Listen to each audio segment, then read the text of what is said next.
call to order the RSW Regional Jail Authority Board Directors Meeting of January 24, 2019. We do have the press here, so we'll go ahead and do introductions. Doug Stanley, County Administrator of Warren County. I'm Brendan Hefty with Hefty, Wiley & Gore, Legal Counsel. Steve Weaver, Deputy Superintendent, RSW. Russ Gilson, Superintendent, RSW. Stephanie Smith, Finance Manager at RSW. Mary O'Connor, Admin Assistant, RSW. Dan Murray, Board of Supervisors, Warren County. Tim Carter, Sheriff, Shenandoah County. Danny McKeithen, Sheriff, Warren County. Mary Beth Price, County Administrator, Shenandoah County. Conrad Helsley, Board of Supervisors, Shenandoah County. Gary Curry, County Administrator, Rappahannock County. Graham Purdue, intern of Gary Curry, Traffic County. Melissa Tope with the Northern Virginia Daily. James. James Kelly with Ralph's Farmer Cox Associates. Carol Ballard with Warren County Report. Thank you very much for attending. Next item is the adoption of the agenda. Are there any changes or additions?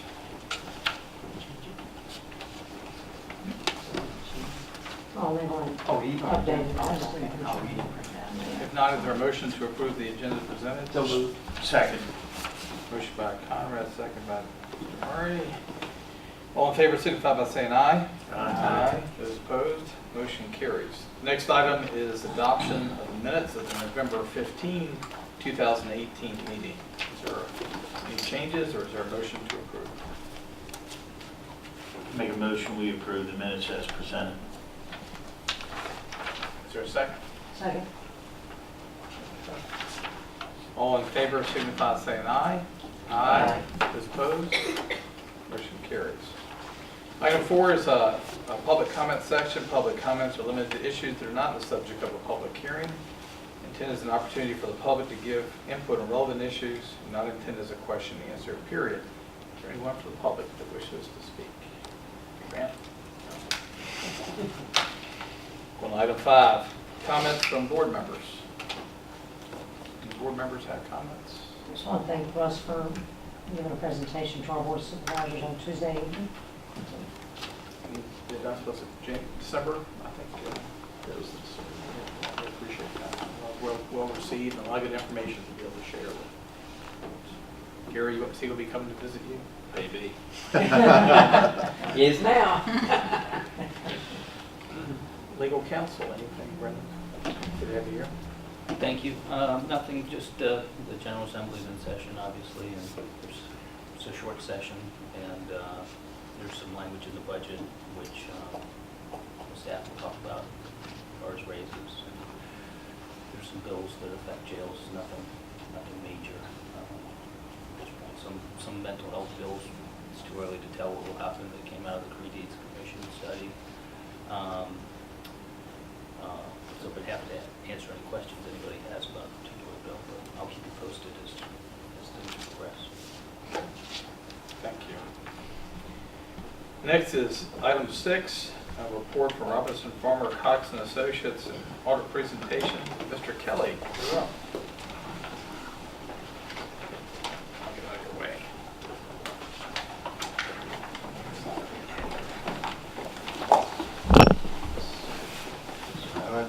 Just click. Click again. Right.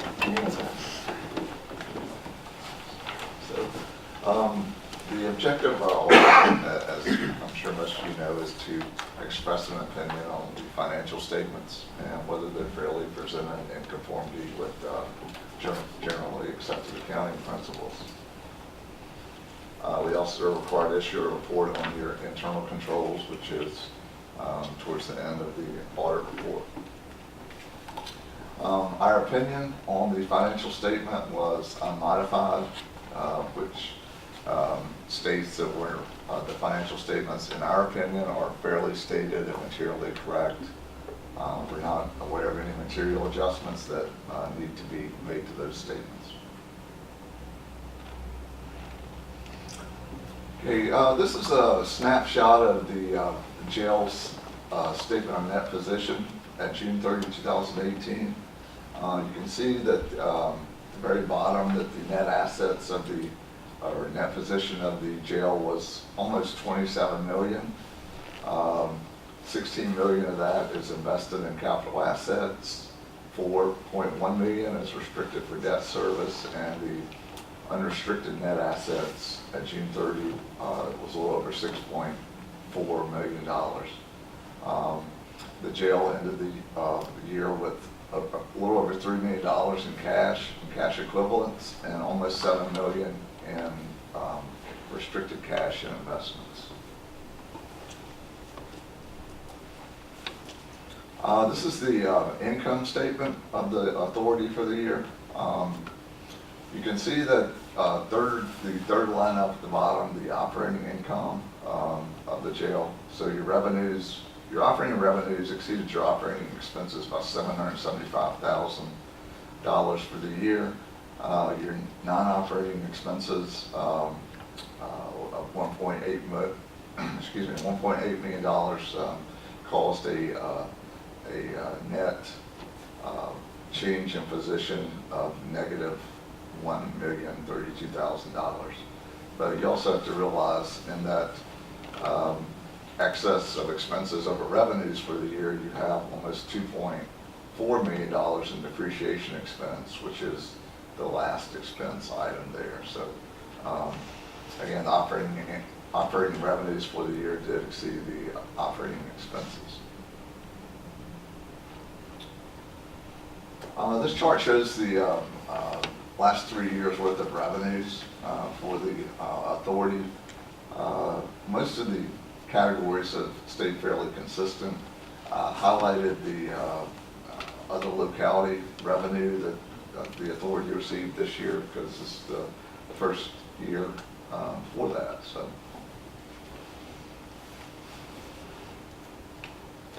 similar for your expenses. Not a whole lot of variation between the periods. Biggest one would be the personal services up top. And a lot of that, some of that is accounting entries also with recording of pension and OPEB type liabilities. So a lot of that increase is due to the new accounting standards that we were required to implement for FY18. This next slide shows the revenues and expenses of the authority compared to the budget. The revenues were $727,000 less than budgeted. Your expenses, if you take out the depreciation expense again, which is not budgeted, were about $800,000 less than budgeted for the year. So even though revenues were less, your management made the adjustments to make sure that expenses were reduced as well.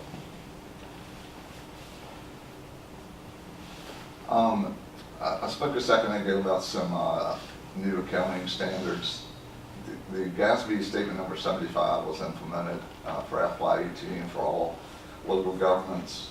The jail does have two. This standard requires a liability be recorded for the other post-employment benefits.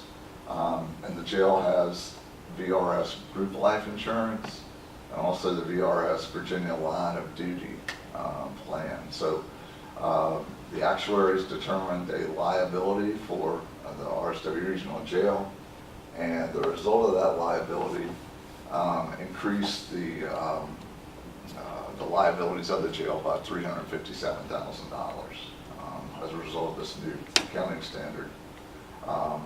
And again, it's an estimate. It's not a bill that you have to write a check out tomorrow for, but it's a liability that's required to be accrued.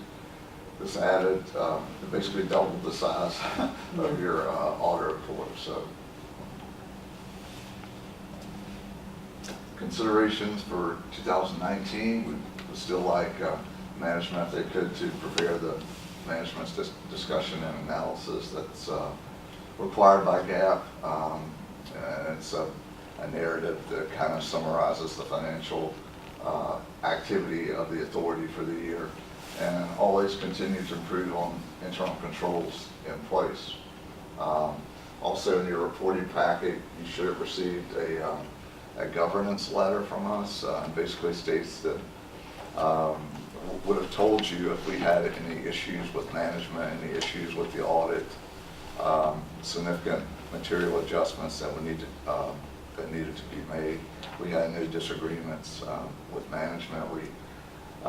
As a result of our audit, we proposed 8 journal entries which were made by management and are included in the financial statements of the jail. So,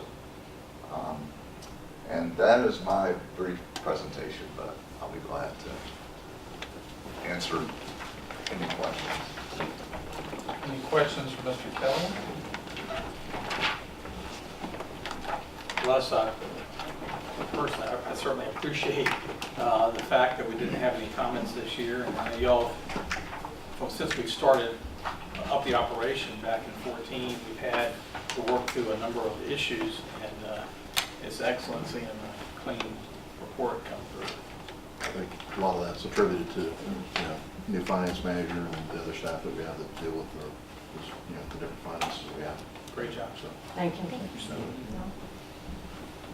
Any other comments or questions for Mr. Kelly? Yes, Jane. Thank you all. Thank you. Hearing none, is there a motion to accept the audit report? So moved. Second. Second.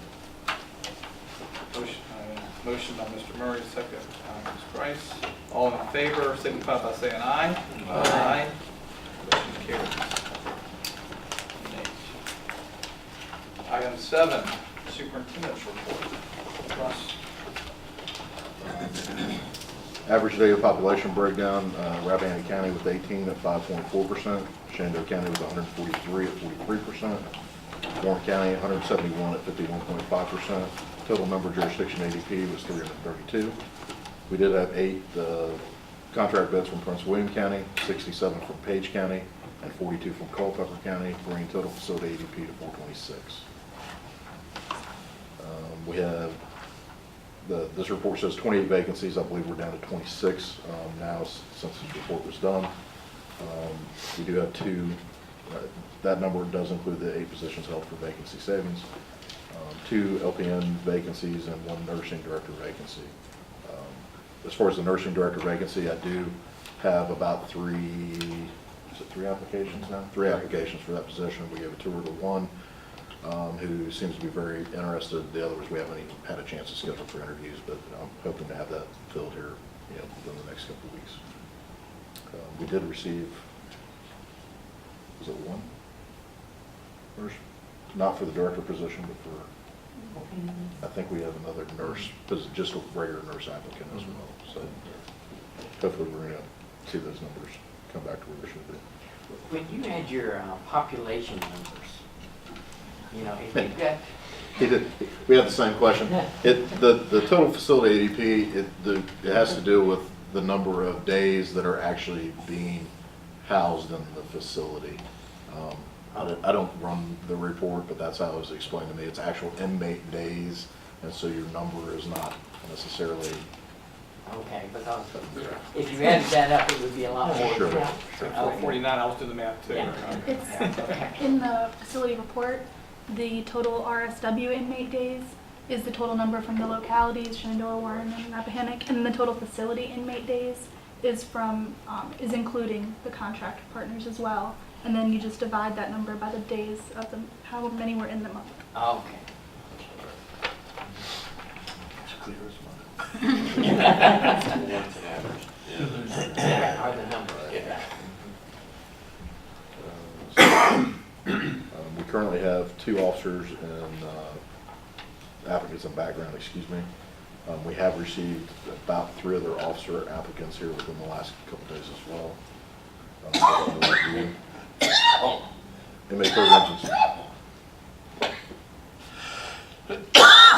Inmate programs and services on January 10th. I attended the Rappahannock County Recreational Facilities Authority Board meeting to discuss the use of inmate workforce to provide some work, landscaping type work at their park that they have in Rappahannock County.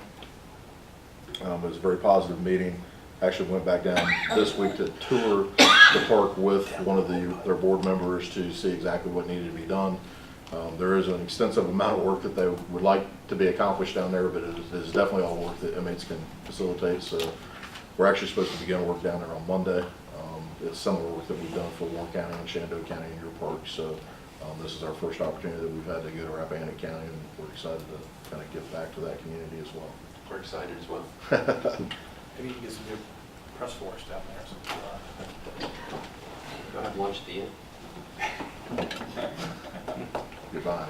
Right? Let's see. On December 14th, we hosted the event with the McShin Foundation as a kickoff for our new drug rehabilitation housing units that we have. We have 2 units in the facility now, a male and a female. The program has begun. We have about 44 males and 23 females in those housing units that are participating, and it is an extensive program. Every day they've got peer support counselors in there discussing. They have certain work they have to do through different workbooks. It's been received very well by the inmate population that have participated. Of course, we've got inmates that constantly want to, rotate into that, so we do kind of have a small waiting list. Even staff that have worked those 2 units see a change. They actually like, especially the male unit, because it's the larger one, it's direct supervision. They like working that unit because the inmates are really doing what they're supposed to be doing, and they see that they've got some positive,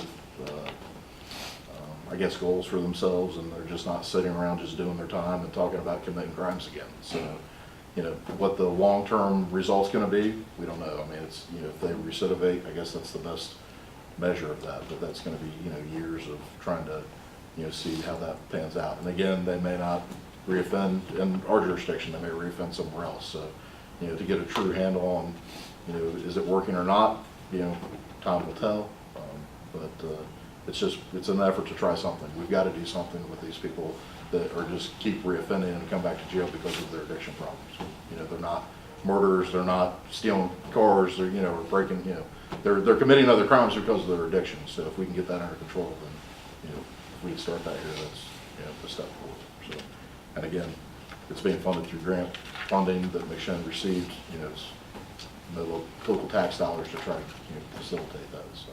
This is equal opportunity to any of the inmates, It whether is. they're local or contact. It is. So all the jurisdictions, that, whether they house people or not, they can participate in that one. So, and there is criteria that, for people, of course, we're not having maximum security inmates in with them and things like that. So there are criteria to who can participate and who cannot.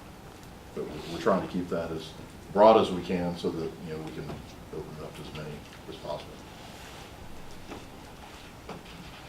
And that's all I have for my superintendent. Any questions for Russ?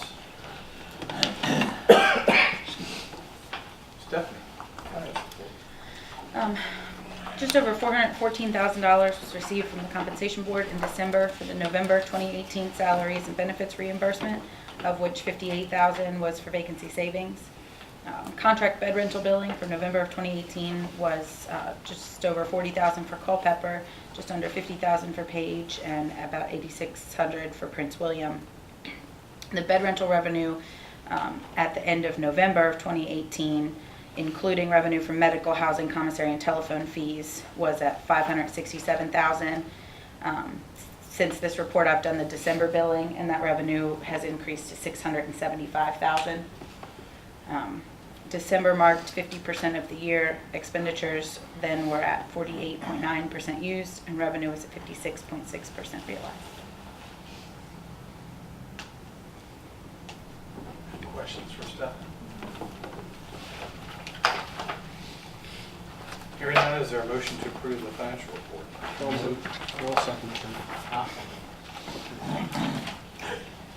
motion and a second. All in favor signify by saying aye. Aye. Those opposed, motion carries. Thank you, Stephanie. Again, great job on the audit report. Thank you. Opposed FY20 budget presentation. I'll give the same notes that I gave to the Finance and Personnel Committee. On the revenue side of what's been budgeted, proposed budgeted for FY20, we've included the 2% increase that has been proposed by the Compensation Board in this as a revenue, but the Comp Board also has language out to propose a 1% bonus funding. We did not include in here because it hasn't been approved yet. So the 2% is included as revenue, the 1% is not. On the expenditure side, we have not received the health insurance premiums yet for FY20, but we included an estimated 15% increase on insurance rates. We know we've had some claims, we know it's going to go up, so we wanted to include something there as a placeholder. Excuse me. This budget also includes in capital outlay costs $95,000 for 2 new transportation vehicles, and it includes $20,000 for resealing and striping the parking lots. Asking finance, did we include any vacancy savings and positions in this? Still the Still eight. the 8. Okay. The 8 are still held, yes. That's all I have as notes to throw out there. If anybody has any questions, I'll be happy to answer them. Finance and Personnel talked about it at our meeting, and I think we're going to be making a recommendation at our next meeting next month and forward it to the authority for March, and we'll have all the state figures at that point. I'd ask that you please review it and forward any comments. One of the things, and Russ had proposed bumping up the advertising from 10 to 25,000. We know we're struggling trying to fill spots, and we're using multiple media outlets. We talked about dialing that back a little bit, but we were looking at the line item cost. I think some of the biggest thing in terms of the final budget, he's included numbers for a 2% increase, a 2.5%. And then also bringing this up to a minimum of 41,463. As options, correct. Yeah. And that change of the minimum is to get us competitive back to where, our other member jurisdiction law enforcement agencies are at, and to be able to compete with their surrounding, agencies in Winchester. So that's really where I'd like to be, so that we can retain the people we have and continue to be able to recruit people in here. Without getting too far in the weeds, how do you handle compression with bringing that minimum up? Stephanie, you can speak to the percentages, but yes, that does take care of compression. So it's not like we're going to bump the base salary and then everybody else that's been here is going to get left behind. Compression is Goes all through the system. It's all through the So you're system. reflecting on step, they were step over start now, Right. they'd be a step over start. Correct. Right, yeah, it's an adjusted scale based on if this were the base, where the scale would be. So then can you just back calculate on the total what the net percent would be? Does that make sense? What the percent increase would be, it's Yeah. just over 8 Okay. is what the percent is. Okay. And the state is proposing a 2%? Yes. Right, 2%, yes. So it could be 2 of the 8. Well, again, that 2% is on what their salary is, not what we pay. Right, So that's true. That's true. Less than it'd be 1.8 or whatever the Yeah. number ends up being, but it would cover a portion. That 1% has to be passed along, as is proposed as a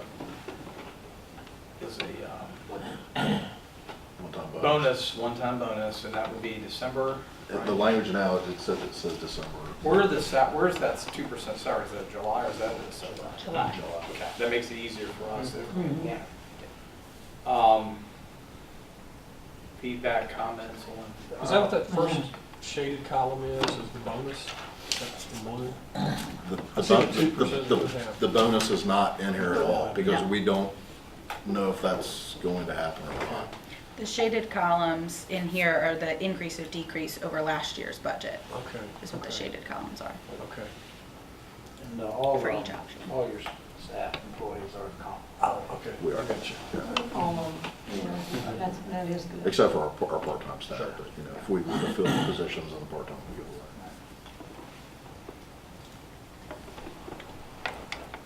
What is your all starting just base for a deputy? I don't know that, yeah, I haven't got the And latest. then ours changes after a year, doesn't it, Shannon? Is it a year? Yes, yeah. Off the top of my head, I can't. Okay. Yeah, they just redid ours, I haven't got the final report of what that grade step is. Okay. But, what is ours? Do you know? I thought it was around I can call and find out if y'all want me 37, to. and then I I don't know think off the top of it my head. goes up after a year. Yeah, But I don't know what it is exactly. Yeah, that's what I should know.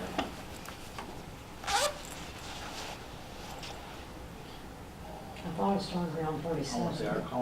I think what's advertised on the Warren County site is that 41,463. That's what That's we're. ours. I think that ours is right around 40, 41. And I don't think ours goes to that until after a year. Right. So what do yours do after a year? What do ours do after year? Hopefully eventually get out of FTO and train. But do they go up a certain, Well, In the state. we just started a new county improvement career development program.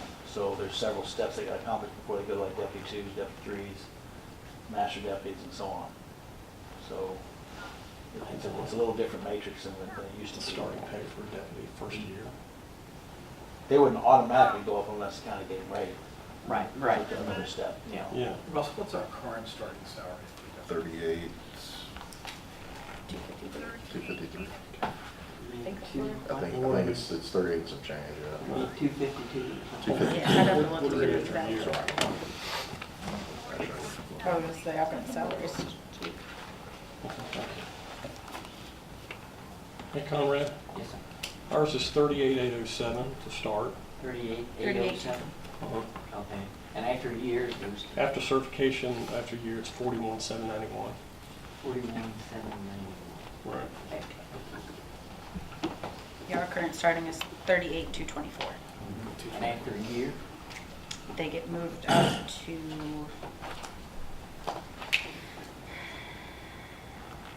I think that's the second one. 39,180. I'm not sure that that's the second one. If They, that's the they, third. they get a 2.5% step. Right. This is step, okay. Once they've, made that step in the comp board where they go from a 7 to an 8, that's, which is a year, that's when they get the 2.5% step. But you do have the leeway if you bring something out certified, right? To give them an A or a B or C, whatever. C is the highest I can go, which Right. is still only, Sure. what, 5% over base. Right. Yeah. Right. So that's still less than the 41. Oh, yeah. 463. Yeah. So again, I think if anybody was today or go back and relook, provide us comments for it, I think it'd be nice to be able to have pretty much finalized budget in our meeting next month. With the short general assembly session, we should have numbers. With some direction. We did raise last year. yes. It was the comp board. The comp board. It was only with the comp board? Yeah, we got a 2% increase in July of last year, and then a 0.5% increase this January. That's how the raise was handled this past year. Yeah, 2.5 total. Russ, could we come up with what your attrition rate was for the year, how many you've lost? And what the cost of retraining and overtime to man the facility was due to the loss? Okay. I'll be straight up. Some of their losses have been my gain. You're a good fisherman. I mean, and it's, I mean, you picked up a couple, I think Right. Sheriff Carter's picked up a couple, that's normal. I mean, you guys, that's how you operated when you had a jail. You'd Right. start people in the jail, they'd gain experience, and they would, move them out to patrol. Yeah. I mean, so, That's fine. we don't mind being the training ground, but it does hurt, especially when we're trying to rent bed space and create revenue that way, so. Cost associated with that Right. training. I think, everybody realizes it's, with 20 vacancies, we're still struggling a little bit to recruit. And the last time we did a bump, we saw kind of an increase in applications, and that would take care of some of it. I think it's just what's the sweet spot, what is everybody comfortable at going to? And the bad part of it, I mean, we raise the salary, but sometimes it's just the quality applications aren't there. Right. Especially in this job market. Right, right.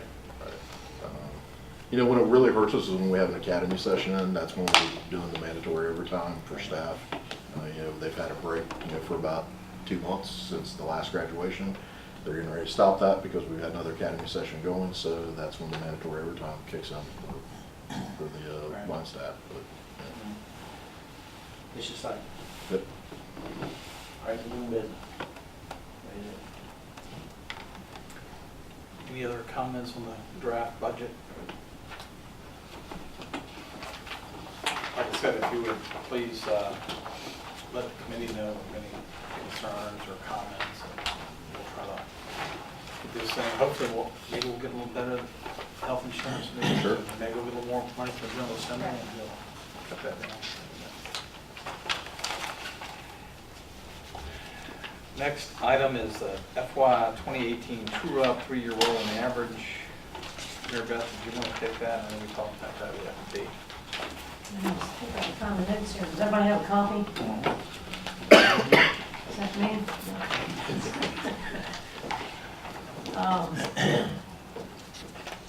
The only thing I guess I'll point out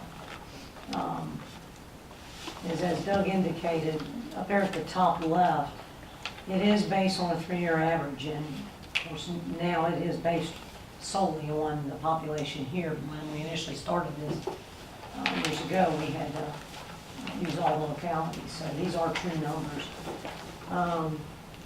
And then the FY18 true up, you can see, was based on that top number, and we are checking on that because we're just uncertain if, for example, the amount that we're going to discuss here in a second on what to return to the locality, we're not sure if it shouldn't be based on that FY18 budgeted number up there.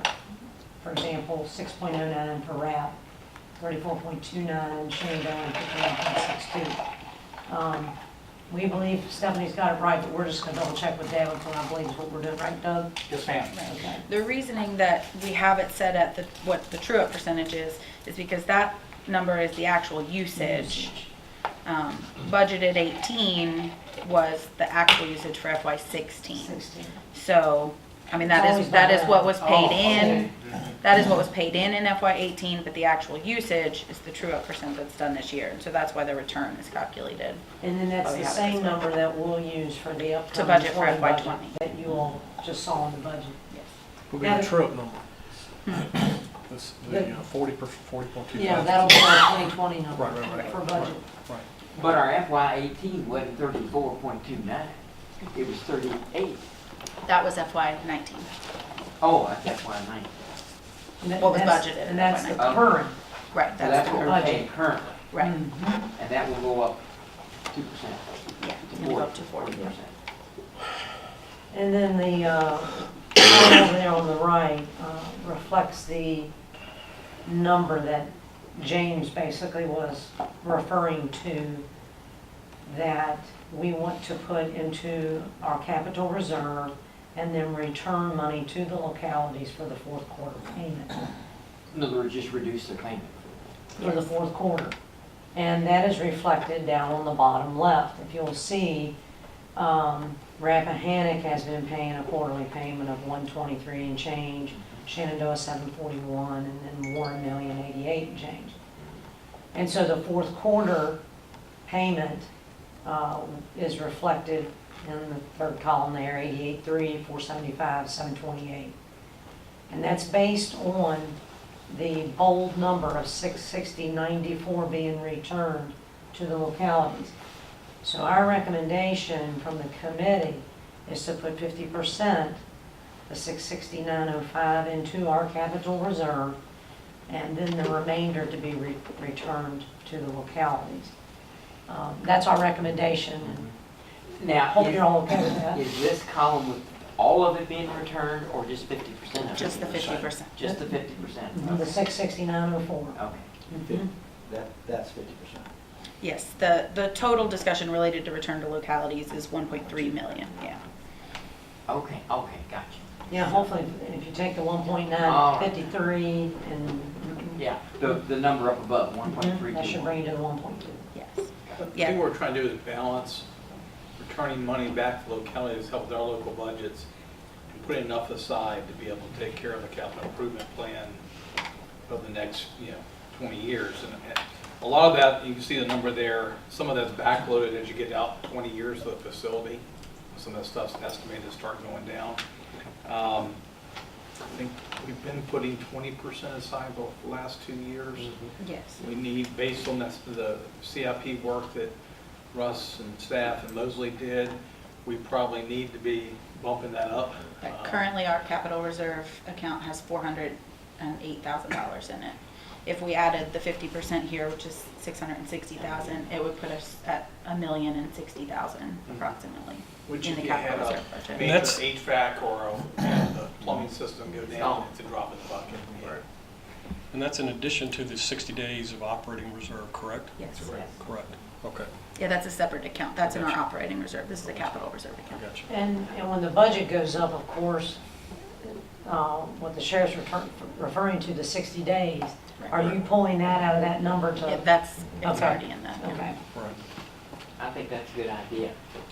Take that, but put it there, because you can easily use that. If the major thing, thus you don't have to go back to the counties and ask their boards for money, which you don't know whether you're gonna get or not. Well, and to be honest, we've ramped up the estimate of revenue next year for bed rental, and then, if we're, we increase salaries, that the vacancies, we may still hold 8, but maybe not have 20. Right. So those are the two biggest contributors towards extra money at the end of the year, or that bed rental number and the vacancy savings. So, we'll eat into that some in the next year, but this year we should be in good shape as well, I would think. But at least we're getting to the point where we've, I think, put enough aside that we can handle a pretty significant hit on the facility and be able to replace some. And certainly keep us on schedule for the next 10 or 15 years with replacement. I can put that in form of a motion now, or I can wait until item 15, whatever you want me to do, Mr. Chairman. I'd say go ahead now. Okay, I'll make a motion that we use the calculation here of 50% capital reserve of $669.05, and then the remaining $669.04 be returned to the localities in the fourth quarter payment. I'll second that. All right, Sheriff, thank you. So, motion by Mary Beth, second by Sheriff Carter, and I would just, the caveat, we'll verify the true up amounts. You said the total. We'll Yes. verify that we're on target with the individual amounts to have import, but we'll know what the numbers are overall. Any other comments? All in favor signify by saying aye. Aye. Those opposed? Motion carries. Stephanie, thank you for pulling all those numbers together. Item 13, Board of Corrections certification to hold educated juveniles. Ross. Excuse me. Water sewer true up. Sorry. That's all right. The water sewer true-up is included in your agenda packet if everybody wants to review it. The only comment that I have to it is throughout this year, we had some problems with our sewer meter, which caused some of our usages to be higher and our bills to be higher. We have worked with the town of Front Royal, and we have been credited back for those overcharges that were because of an error in the system. But some of these numbers do reflect the total sewer numbers being higher than because of the errors. And we have, we're in the process of some of the corrections or steps we've taken to try to prevent those false readings. We've installed basically a hot water hose bib connection so that our guys can start cleaning that area out, because it's an optical reader. There's buildup, it's throwing our reader off. We're in the process of trying to get some type of alarm point put on our building management system so that if it starts showing that reading going out of parameters, then we're going to know right away. And that's what's happening. It's when it's off, it's like rolling 500 miles a minute, and we're really not using what it's saying. So, but that reader's outside, our maintenance staff, nobody's seen that until we get the bill, and we're like, holy smokes, what happened? So we are taking steps to try to correct that so we don't have to continue to go back to the town and try to have adjustments made and things like that. And that said, we with probably the wettest year we've had on record, we did have a lot more water going to the cistern, which would have helped us with laundry, cooling tower, but the laundry especially, the water that's used goes to the sewer system. It does. So some of that should and could be attributed to the additional water available through the cistern to use without having to pull off the town system. But you're saying in addition to that, the false meter reading contributed towards that sewer number being higher than. Yeah, I went out there because I'd get the bill and I'd walk out there and look at the meter, and it's running 500 miles a minute. We pull the cover off and literally a trickle of water going through it. So just a reminder, so we have a special deal with the town. We pay basically 1.3 times up to the 6,480,000, which, and that number originally came from Mosley, and that was based off of probably the 330 or so population, not the current population. But then you have to factor in the, years when the years that we've had, I say more drought, and you haven't had as much water, your consumption will be higher on the water side. But hey, if the meter's not working, the meter's not working, so. Right. So, but I think even with the adjustments, we're still being billed above the normal rate. We're hitting that Yes, the 2 times. 2 times rate. Yeah. I mean, that's just operationally, that's where we're at all the time. And that was, really, we were at that before we even started housing inmates. So again, I think when Mosley calculated, they probably sized it or did those calculations on a population of 375 or, maybe even less than that. They probably didn't think we were going to be 375 at opening. So, we're going to continue to pay those higher rates to the town on water and sewer. Is this a contract or? We do have a separate agreement with the town.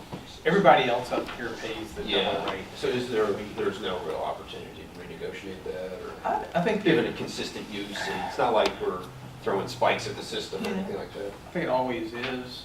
Just gotta maybe pick the right time. Maybe if y'all could put the 4 or 5 year history together, that we could get through this. So when you're sending plugs to those systems, it really messes them up. So I mean, obviously, where the base flow. we're throwing 5 million more in sewer. Again, that may be a false read. Well, in comparison from last year, I at least have those. Last year in total water, we used 6.7 million gallons. This year it was 8.2, which I'm sure a lot of is contributed to the higher population.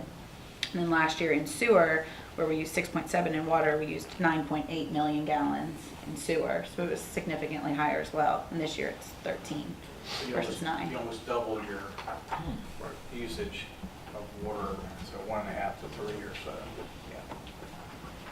No, I think there's always the opportunity here. I'll have to find out how receptive. But I think we've got, we have some good data. Maybe let me sit down with them. Plus, do they have a flush for your meter? You can put in a solenoid, a booster that'll wash, because elsewhere I worked, we actually did that, and we had part of the rounds for whoever the mechanic or the engineer was, part of his rounds was to go out and flush and clean daily. And they would hit it, and then we would open the pits and inspect them. And that's why we installed that hot water hose bib connection, so they can start doing that. Probably not going to need to be daily, but they're, if they're hitting it, every couple of weeks and just making sure there's not a buildup or something that's causing that false reading. I was just thinking, you had a solenoid, it was set up under pressure. You hit it, it's done. And we can talk to the town about that. They're very sensitive about what we can do without them being present, and then getting them here to be present. And it's tough. It can be difficult sometimes to get all that done. It is a unique thing. It's basically a flow, and it's a laser looking at It's an optical the depth. reader. Yeah. Yeah, so. A whole lot of things you can go. And we actually have 2 of those, so on each side of the building.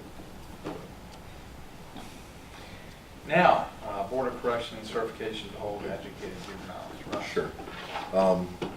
Kind of more of just a topic of discussion. I think it was back in December. Sheriff Carter, you're probably aware of this. You guys made an arrest of a juvenile that had been previously incarcerated and adjudicated as an adult and had been released.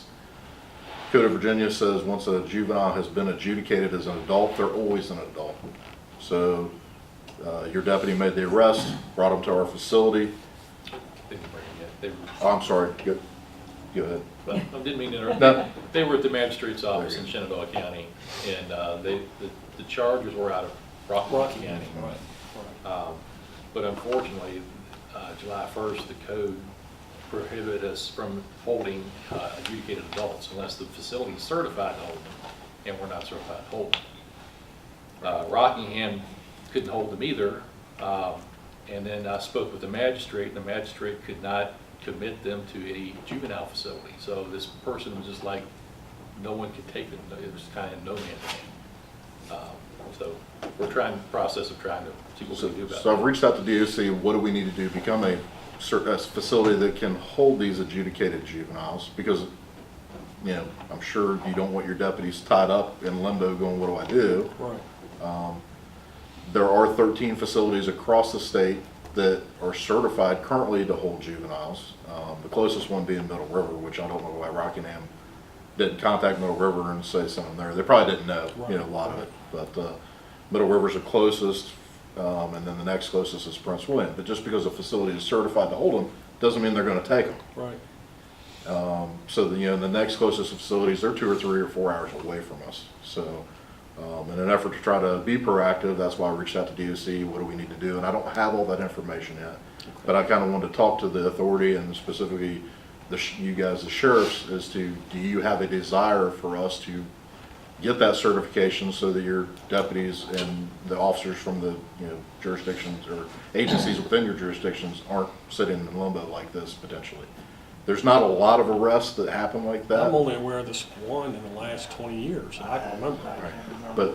But there is some additional legislation that's being proposed that could potentially force us to take more adjudicated juveniles or juveniles which are being problems in juvenile facilities, that where a JDC could go before a judge and say, hey, look, this person, they're, you know, a problem child basically that we can't deal with, send them to the adult jail, which we would be required to take them.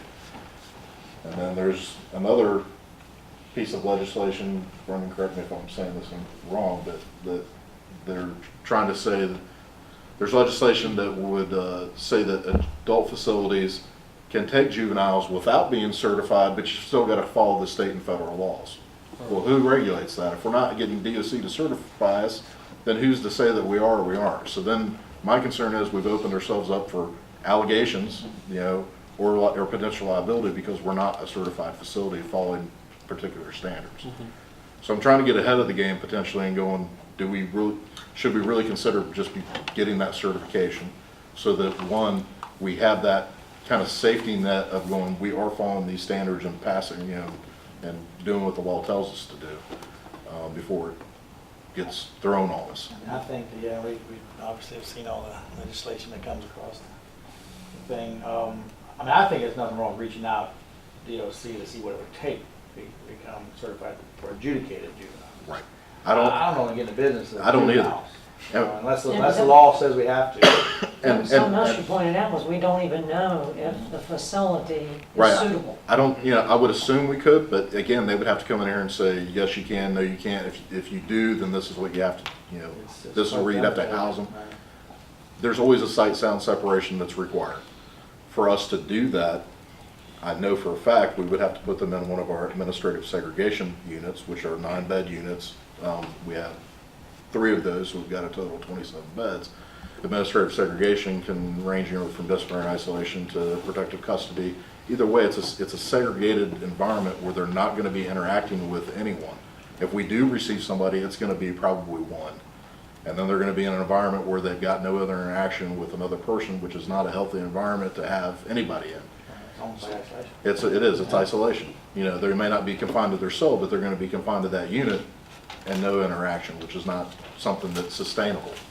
So if we did decide to do this, and again, if we did become a certified facility, I would only take from the member jurisdictions. I would not accept adjudicated juveniles from another jurisdiction. If someone requested, I would definitely come back to the authority and, you know, ask if that was something you would like to do. I would assume, you know, some of the other participants or the agencies that we're in bad space to, if they know we have that, they're probably going to make those requests. It's not something I want to do. I really don't want to do this at all. But I understand the predicament that your deputy was in the other day, and I don't think that's a good spot to be in either. Yeah, it's not just one deputy, it's more than one deputy. Sure, yeah.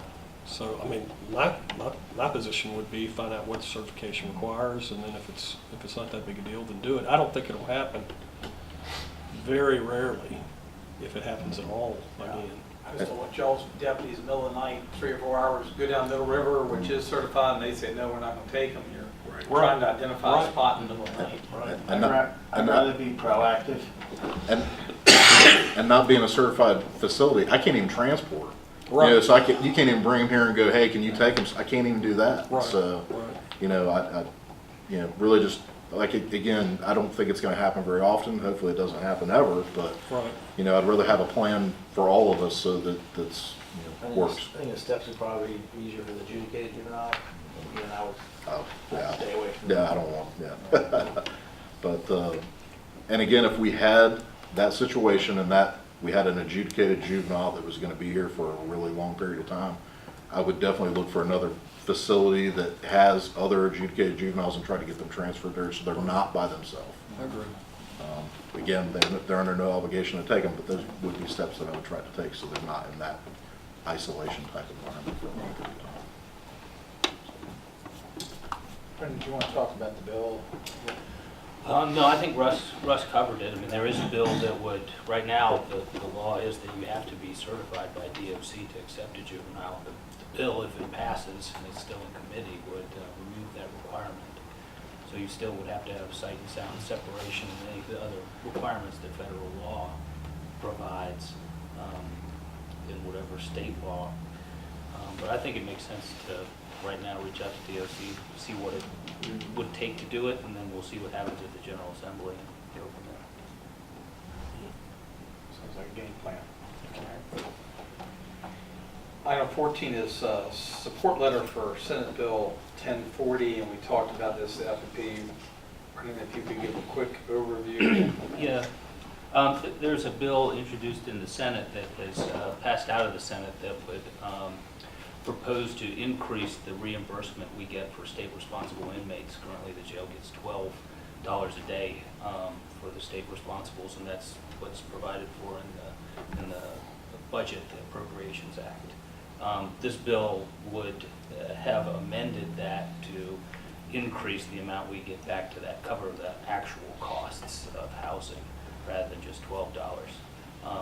So that would be a good revenue.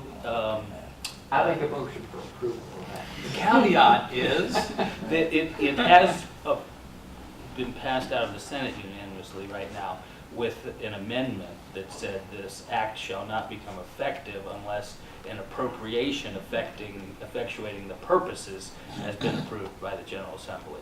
So we're still sort of, as a practical matter, back in the same. There's no money attached to it. There's no money attached to it, so. But I think it's a step in the right direction, at least get them to acknowledge that, hey, there is a difference in cost. Good theory. And then we had to go fight that battle. That's a heck of an appropriation there. We currently have about 35 inmates out of compliance. Maybe they would think that it's easier to just take them Yeah. I doubt it. instead of pay. I doubt it. So if F&P had recommended, but if it can, let's get a vote to send a letter of support to our delegation. Did you make a motion? Yeah, I did. I will. I'll second it. All right, motion by Conrad, second by Dan. All in favor, signify by saying aye. Aye. Those opposed, motion carries. Mary Beth, I don't know if there's anything left. No, at I your don't meeting. have anything further to add. Thank you. We can add that you've got one more meeting Yeah. until you retire. Full. So, Two haven't been there. two F&P. Her last, I guess, actual day of work is March 29th, and her official date is Sunday, the 31st, Yeah. right? So Conrad's gonna be work weekend. Allow you to work weekend. Anybody have any other outstanding issues? If not hearing any, our next meeting is scheduled for March 28th, here at 2 p.m.